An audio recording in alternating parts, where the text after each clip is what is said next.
from the vendor side. From the vendor side, again, experience was zero. From the customer side, not so much. I had, after all, been using technology in the banks for quite a while.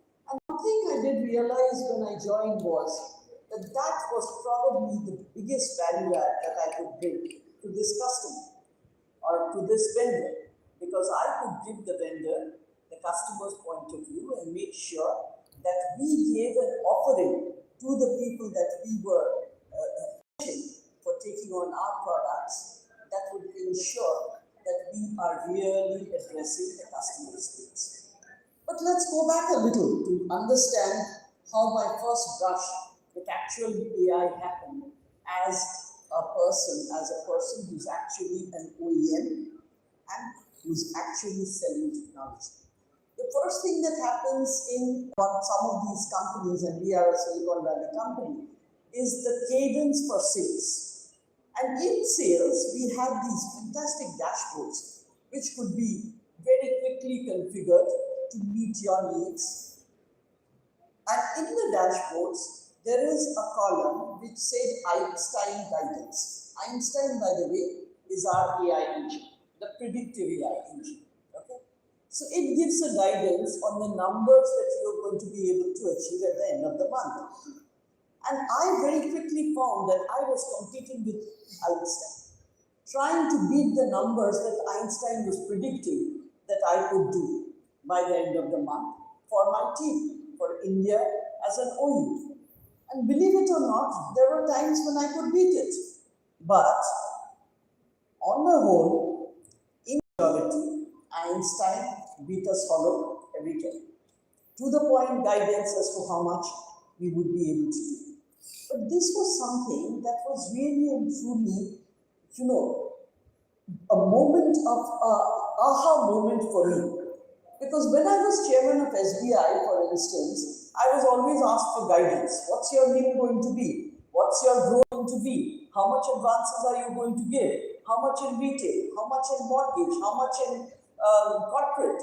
And all the time, believe me, for the 4 years that I was in SBI, I always give guidance by way of directions, never by way of numbers, because I had no way of knowing the numbers.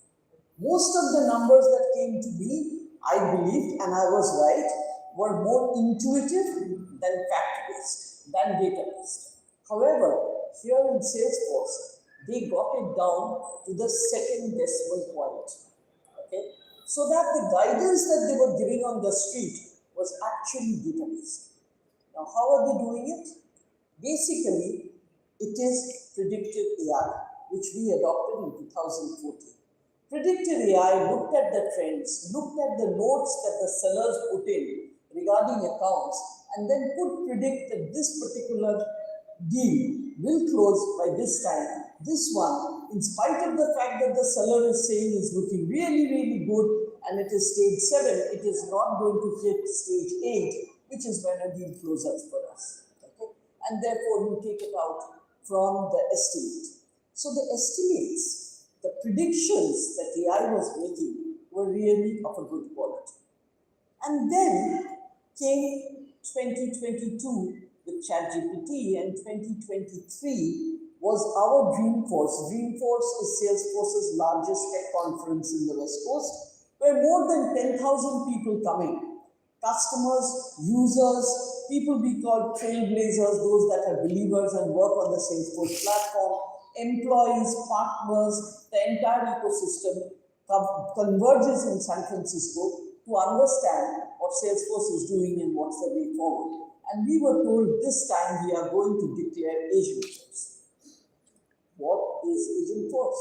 Well, obviously, it's generative AI, but generative AI not only as a copilot, but generative AI that's not only now going to give you the help, but also be able to take action on your behalf if you allow it to do so.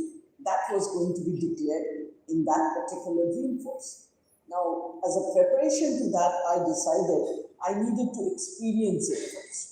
It could all be in the virtual world, but how do I experience it? So what I did was I ordered a Waymo ride. And Waymo, as you know, these are driverless cars. very much like Uber. So I got into my first room. And obviously, getting